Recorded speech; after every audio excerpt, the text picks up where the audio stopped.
होशियार हो जाइए, आपके गले कटने का इंतजाम हो गया है और स्पेशलिस्ट भी तैयार है। ये बाकायदा बयान दिया है सीएम पंजाब ने। और ये जो बयान है उनका फेस्टिवल के हवाले से है। ये जो फेस्टिवल है पतंगे उड़ाने का, बसंत, और पंजाब में उन्होंने इजाजत दी है बसंत मनाने की। बाकायदा इसका ऐलान हुआ है, लाखों रुपए इस पे खर्च हुए हैं। एक ऐसा त्योहार जो मकरूस कौम है, जहाँ बहुत मसाइल हैं, उनके लिए क्या ये मनाना चाहिए? क्या पतंगों पर, उनकी डोर पर, डोर भी ऐसी जो गला काट दे, उसके लिए ये सारे अखराजात करने चाहिए? इसका जवाब आप अपने आप को खुद दे दें।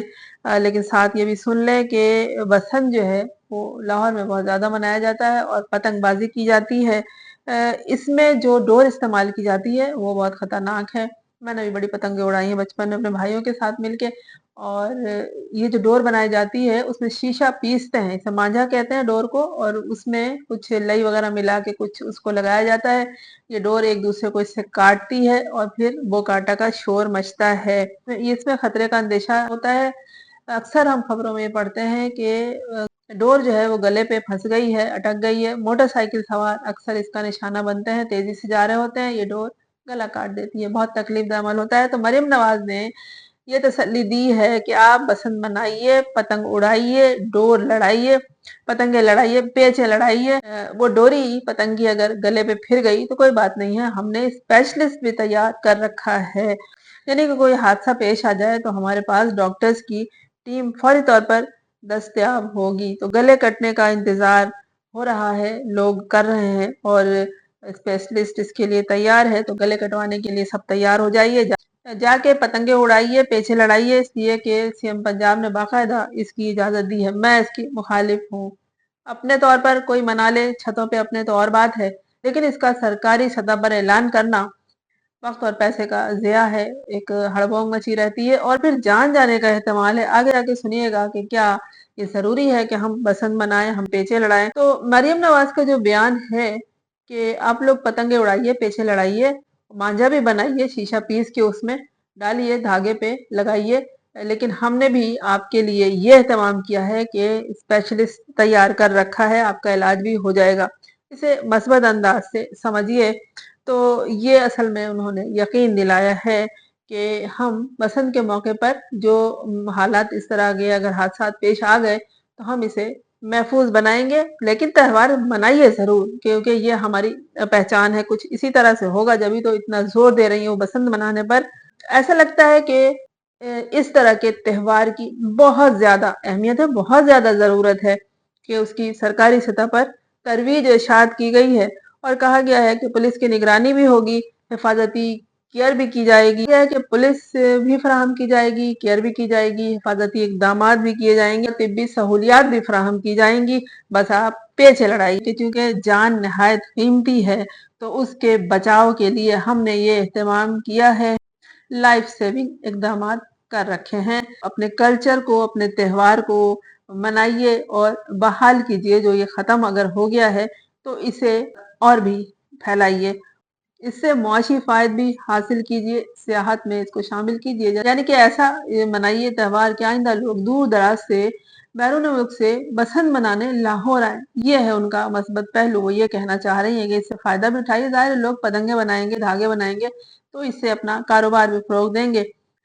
तनकीद करने वाले ये कह रहे हैं कि ये गैर जिम्मेदाराना बयान है, गैर जिम्मेदाराना हरकत करने के लिए ये बयान दे रही हैं और एक गलत रवायत को फैला रही हैं। खतरात से बचने के लिए बाकायदा तरगीब भी दे रही हैं और जैसे हादसा होने का इंतजार किया जा रहा हो। लोगों का इनके बयान को सुनकर ये कहना है कि तो ऐसे तैयारी कर रही हैं कि जैसे कोई प्लेन क्रैश होने वाला है, यानी कोई जहाज गिरने वाला है और उससे पहले ये सारी हंगामी तिब्बी इमदाद का ऐलान किया जा रहा है। और बाकायदा रेस्क्यू टीमें रखी गई हैं इसके लिए सन 2000 में, और उसके बाद इस हवाले से यानी कि पतंगबाजी में कई जाने गई हैं। और फिर जो इसे दोबारा शुरू किया गया है, तो जो समझदार लोग हैं, पढ़े लिखे लोग हैं, इस पे तनकीद कर रहे हैं और कह रहे हैं कि ये समझदारी का सबूत नहीं दे रही हैं। इस तरह की गलत त्यौहार है और या फिर जो कुछ भी है कल्चर है उनका, उसे फैलाकर और लोगों को इसकी तरगीब देकर। ये बयान दरअसल मरियम नवाज का ही नहीं, इसे मुस्लिम लीग नून का बयान भी समझा जा रहा है और कहा जा रहा है कि हुकूमत दीगर मसाइल की तरफ तवज्जो देने के बजाय पतंगबाजी को फरोग दे रही है। तो अब आप पर है कि आप खुदा ना करे कि अपने गले कटने का इंतजार कीजिए या फिर कि देखिए अगर किसी और जगह पर आप पतंगबाजी कर रहे हैं तो वहां मरियम नवाज की जानिब से ये सहूलत मैसर है कि नहीं। मेरा तो ये कहना है कि इस तरह की खुराफात से महफूज रखिए। दूसरी बात यह कि औरत औरत का शोर मचा हुआ है और ये औरत औरत कर कर गुफ्तगू कर रही है आसिमा शिराज, जो मारूफ खातून सहाफ़ी हैं और उनकी बात का जो निशाना है वो है अलीमा खान, इमरान खान की बहन। तो क्या बात ऐसी हो गई है कि वो कह रही हैं कि इमरान खान की इस बहन यानी अलीमा खान की तरबियत भी नहीं हुई है। हुआ ये कि आसिमा शिराजी ने अपने एक प्रोग्राम में शेर अब्दुल मरवत और मशाल यूसुफजई को बिठाया था, जहां उन्होंने तोशाखाना केस 2 के मुतालिक इल्जाम लगाया कि वो हार जिस पर बुशरा बीबी को सजा हुई इनके पास नहीं है, बल्कि अलीमा खान जो इमरान खान की बहन है उनके पास है। उनका दावा था कि हार शायद बेच दिया गया हो, जैसे घड़ियां बेच दी गई हैं और बुशरा बीबी ना हक सजा काट रही हैं। ये मशाल यूसुफजई जो बुशरा बीबी की तरफ से बल्कि उनकी स्पोक पर्सन खुद को कहती हैं, उनका ये कहना है कि बुशरा बीबी जिस हार की वजह से सजा काट रही हैं वो उनके पास नहीं हो सकता है अलीमा खान के पास हो और उन्होंने उसे बेच दिया हो। इस पर अलीमा खान ने शदीद तरीन रद्द अमल दिया और कहा कि ये इल्जामात गलत हैं, क्योंकि तोशाखाना 2 का केस जो है वो बाद में दायर हुआ था। बुशरा बीबी उस वक्त नजरबंद थी, तो शेर अब्दुल मरवत उनसे मिलकर हार की बात कैसे कर सकते हैं। और अलीमा खान ने ये इल्जाम लगाया कि शेर अब्दुल मरवत और मशाल यूसुफजई को ये टास्क मिला है कि वो इमरान खान की बहन अलीमा खान पर इल्जामात लगाए, उनके बारे में बात करें। और अलीमा खान ने ये भी कहा कि आसमा शिराजी का ये जो प्रोग्राम है ये स्क्रिप्टेड था, यानी कि बाकायदा इसकी तैयारी की गई थी, उसमें क्या बोलना है क्या नहीं बोलना है ये पहले से तैयार था। इसे कहते हैं स्क्रिप्टेड, यानी इसका स्क्रिप्ट जो लिखा हुआ था, इसका मवाद था तहरीरी तौर पर वो पहले से मौजूद था और उसी के मुताबिक बात करनी थी। बात से बात निकल जाए तो बात आगे बढ़ जाती है, लेकिन जो स्क्रिप्टेड प्रोग्राम हो जहाँ स्क्रिप्ट लिखा हो पहले से मवाद मौजूद हो तो उसमें उसी महदूद दायरे में रहकर उसी हवाले से उसी टॉपिक पर बात करनी होती है। इसलिए अलीमा खान ने कहा ये स्क्रिप्टेड प्रोग्राम था। तो आसिमा शिराजी ने ये कहा कि अलीमा खान का जो अंदाज़ बयान था, जो बोलने का तरीका था वो गलत था और उन्होंने कहा कि वो जो बयानात दिए उन्होंने वो यकतरफा और मतनाज़ा है। और ये भी बताया कि अलीमा खान बदतमीजी पे उतर आई हैं और उनकी तरबियत में कमी है। अलीमा खान को आसिमा शिराजी ये कह रही हैं कि इनकी तरबियत में कमी है इसलिए ये बदतमीजी पे उतर आई। इसी तरह अलीमा खान ने भी आसिमा शिराजी पर तनकीद की और कहा कि वो नवाज शरीफ का जो केस था उस पर रोई थी। कहते हैं कि आसिमा शिराजी को नवाज शरीफ मुंह बोली बेटी कहते हैं। इनको अलीमा खान कह रही है उस वक्त रोई थी आसिमा शिराजी जब नवाज शरीफ के प्लेटलेट्स गिरे थे, तो उस वक्त ये रोई थी।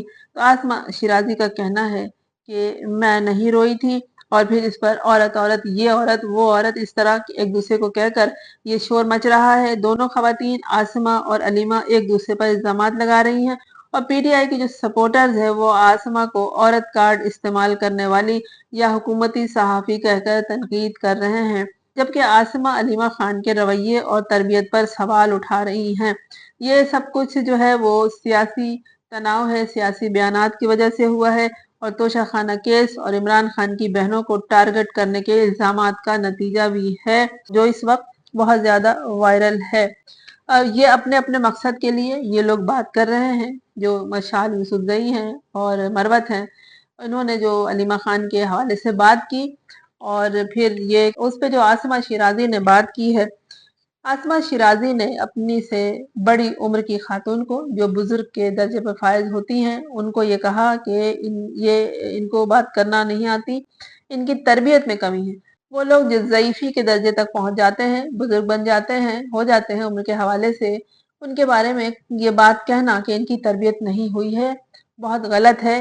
और सिर्फ उन्हें आसमा शिराजी को ये बात गलत लगी कि ये जो गुफ्तगू के दौरान अलीमा खान कह रही थी वो औरत, तो औरत गलत इस्तेमाल नहीं है, औरत को औरत ही कहते हैं। कुछ लोग उसको अदबी अंदाज में जब बयान करते हैं तो खातून कहते हैं कि ये खातून क्या बात कर रही हैं। अब उन्होंने कह दिया कि वो औरत क्या कह रही है, अगर वो ये कहती है कि वो लड़की क्या कह रही है तो शायद ये बात आसमा शिराजी को इतनी बुरी नहीं लगती जितनी नागवार عورت کا لفظ استعمال کرنے پر ہوا۔ یہ اب ہمارے سوچ پر منحصر ہے کہ ہم کہیں کہ یہ کتنی بدتمیز عورت ہے، یا پھر یہ کہ ہم یہ نہیں کہتے کہ یہ کتنی بدتمیز خاتون ہے۔ بدتمیز کے ساتھ عورت کا لفظ آتا ہے تو ہم یہ کہہ سکتے ہیں کہ یہ خاتون کتنی بدتمیز ہیں کہ یہ عورت عورت کہہ رہی ہیں۔ بھائی آپ عورت ہی ہیں تو آپ کو عورت کہہ رہے ہیں۔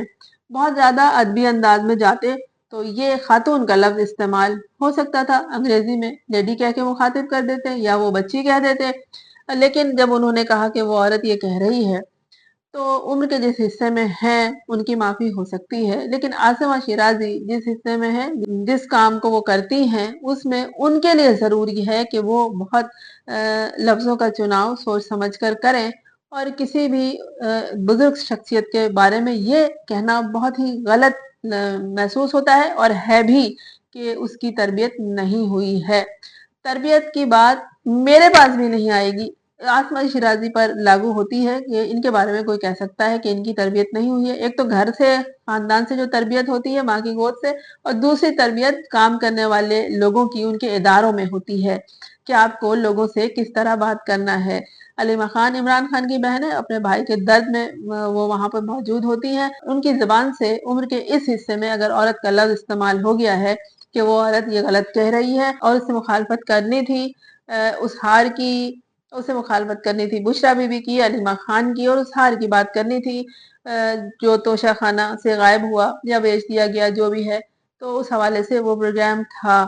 وہاں پر جو مشعل یوسف زئی تھی وہ بشریٰ بی بی کی طرف سے تھی، اور یہ لوگ آپس میں ہی بیٹھ کے ایک دوسرے کی مخالفت کرتے ہیں، ایک کسی کی بزرگی کا بھی خیال نہیں رکھتے۔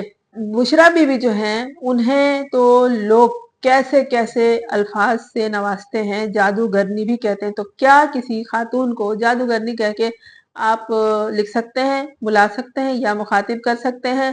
اور اسی طرح علیمہ خان کے بارے میں بھی گفتگو کی جاتی ہے، حالانکہ ان کا سیاست سے کوئی تعلق نہیں۔ یہ دونوں خواتین بشریٰ بی بی عمران خان کی اہلیہ ہیں، اور یہ جو علیمہ خان ہیں وہ عمران خان کی سگی بہن ہیں۔ یہ سب عمر کے اس حصے میں ہیں جسے ہم نہیں کہہ سکتے کہ ان کی تربیت نہیں ہوئی ہے۔ گویا کہ یہ ورڈ صحیح ہے، لیکن ادبی زبان اگر استعمال کریں تو وہ عورت کے بجائے خاتون کہا جا سکتا تھا۔ ایک بزرگ کو اس طرح کی زبان استعمال کرنے پر یا اس طرح کی گفتگو کرنے پر ہم تنقید کا نشانہ نہیں بنا سکتے۔ بات آئے گی عاصمہ شیرازی پر، انہوں نے علیمہ خان کو بدتمیز کہا اور ساتھ ساتھ یہ بھی کہا کہ ان کی تربیت نہیں ہوئی ہے۔ عمر کے اس حصے میں آ کر کسی تربیت کا ذکر نہیں ہونا چاہیے، اور پھر بات اس پہ آتی ہے، اسی کی عمر دیکھی جاتی ہے جو کہ یہ بول رہا ہو۔ اگر کسی نے آپ کو عورت کہہ کے مخاطب کر دیا تو آپ اس کو خاتون کہہ کے مخاطب کر سکتی ہیں، تو یہاں آپ کی تربیت ظاہر ہوتی۔ آپ کا اس حوالے سے کیا خیال ہے؟ یہ جو خواتین کے درمیان ریشہ دوانی شروع ہوئی ہے، یہ ہونی چاہیے یا نہیں ہونی چاہیے؟ لیکن بات وہی کہ سیاسی مقاصد ہیں، انہیں جو کہا جا رہا ہے یہ وہی کر رہے ہیں، اور جو لوگ ہیں عام طور پر سننے والے، ان کا ذہن خراب کیا جا رہا ہے، نہ صرف ذہن بلکہ زبان بھی خراب کی جا رہی ہے۔